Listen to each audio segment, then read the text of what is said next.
حسام سلام ابراهيم حسن اتولد 15 نوفمبر 1983 في القليوبيه. كان بيلعب في دوري مراكز الشباب، لعب فيه كل الرياضات، طايره وكره سله وكره قدم. وهو عنده 15 سنه راح اختبر في النادي الاهلي والزمالك، وصل الاختبارات النهائيه في الزمالك وهو واربعه زمايله كانوا بيختبروا معاه، كلهم اتقبلوا الا هو، واترفض في اختبارات النادي الاهلي بسبب ان هو كان قصير. المهم وهو عنده 20 سنه يروح نادي قهوه في الدرجه الرابعه من دوري مراكز الشباب. كان مرتبه هناك في اليوم 3 جنيه بدل مواصلات بس. بعدها راح نادي توخ. المفاجأة ان هو هناك ما كانش بيلعب كرة قدم، كان بيلعب كرة طايرة. فضل سنة هناك يلعب كرة طايرة لغاية اما النادي عمل دورة ودية وشارك حسام باولو بفرقة، والفرقة دي وصلت للنهائي.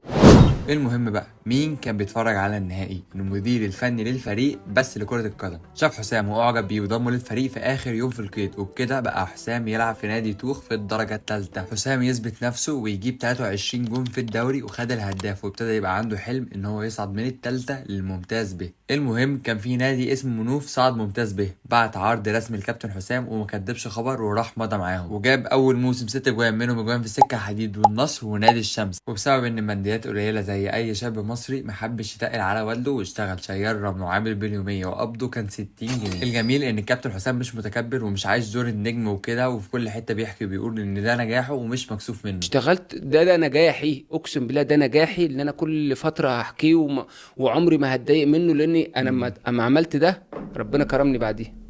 خلص الموسم وموهبته عماله تبان وسهمه يزيد، وجاله عرض من بلديه المحله لكن ما تمش. البلديه دفعت 50,000 جنيه عشان يشتروا حسام، وكان اصلا اغلى لعيب في فرقه حسام ب 4000 جنيه وشويه كور، بس كان في مشكله صغيره. كابتن حسام ساعتها كان في غزل المحله اصلا بيختبر في النادي الغريم لبلديه المحله، درب الغضب هنا في مصر، حاجه كده عامله زي بوكا جونيورز وريفر بليت بره مصر. المهم اصلا كابتن حسام ما كانش يعرف ان في عرض متقدم له من بلديه المحله. جاله تليفون من